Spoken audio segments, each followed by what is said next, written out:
Okay, so I'm going to turn the analysis we did in Flanders Fields into a literary response essay.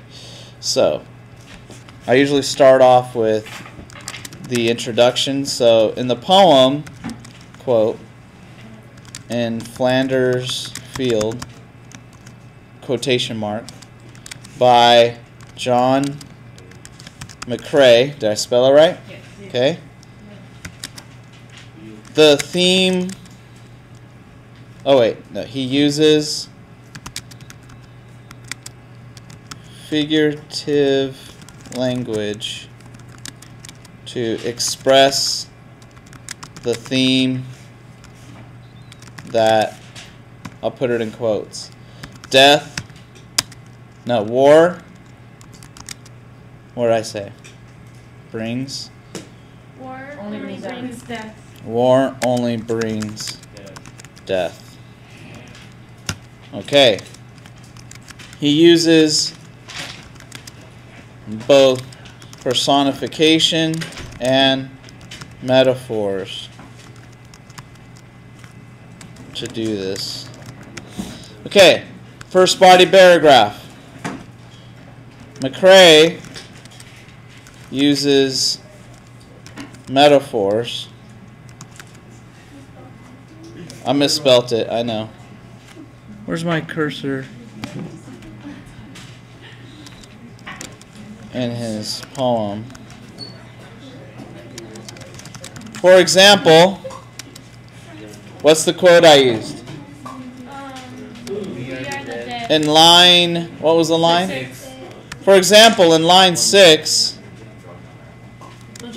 he says, I'm not doing the citation yet. What is it? We are the dead. Now here's where I use his name. McCrae,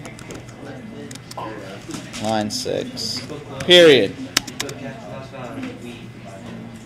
Oh. Wow. We are the dead. Now, this is the part where students start to get lost. After you put your CD, it's the commentary that the students start to get lost in. What I want to do is do two things. I want to explain the metaphor, like what did John McCrae mean when he said that, and then I want to connect it back to my theme somehow. So the first thing I'm going to do is explain how this is a metaphor. So, in this metaphor, McCrae is describing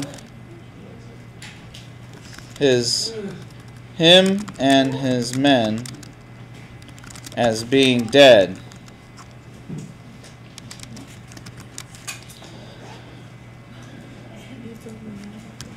The characteristics of death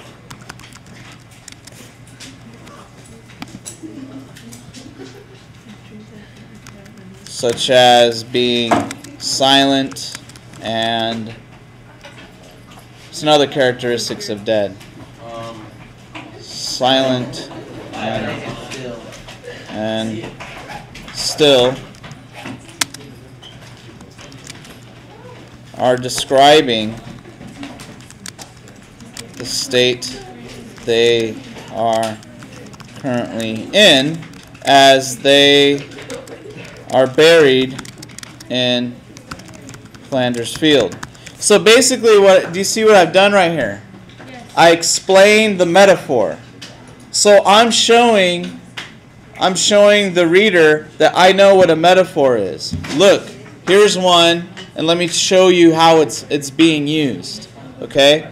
Now that I've done that, I can connect it back to the theme of war only brings death. Okay? So, since the author of the poem was a soldier, it seems that all of the soldiers are dead. Okay, next paragraph, I'm going to talk about the personification. McCrae also uses personification. For example, in line 11, he says,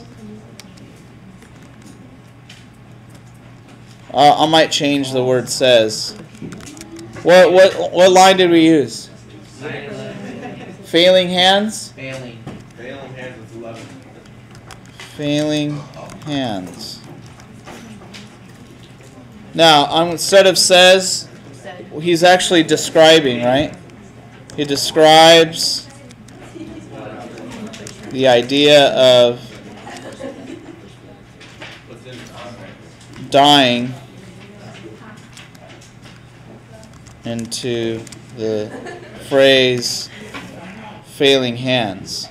Alright, do you guys see where after it says, for example, I have what's called a lead-in, so my quote isn't just come out of nowhere. You have to kind of be smooth. So I have my quote, but I put the whole thing here. He describes the idea of dying into the phrase. That's what's called a lead-in. So my quote isn't just slapped in there. You have to work it in. Okay, so now that I have my quote, I forgot something, my citation. You'll lose points if you don't have your citation. That little thing in parentheses is worth like 25% of your essay grade. Just that one thing. So don't forget that. Okay, now I need to describe how and why this is an example of personification. Okay? So, personification is when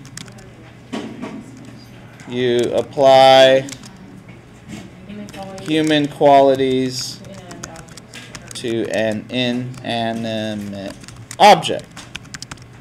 In this case, hands are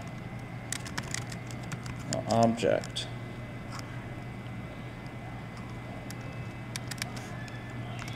These have, in effect, failed.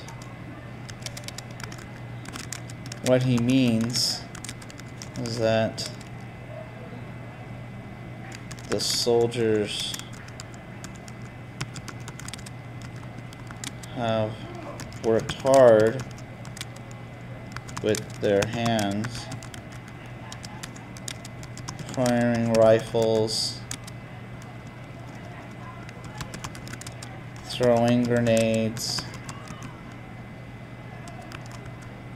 etc., and yet they all died.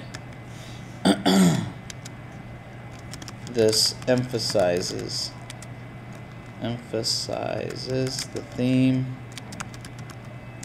that war only brings death, because even though the soldiers worked hard, they still died. And there we have our essay for the benchmark. We have our theme. Okay, we identified 2 literary devices. We used a concrete detail, and we have our quotes.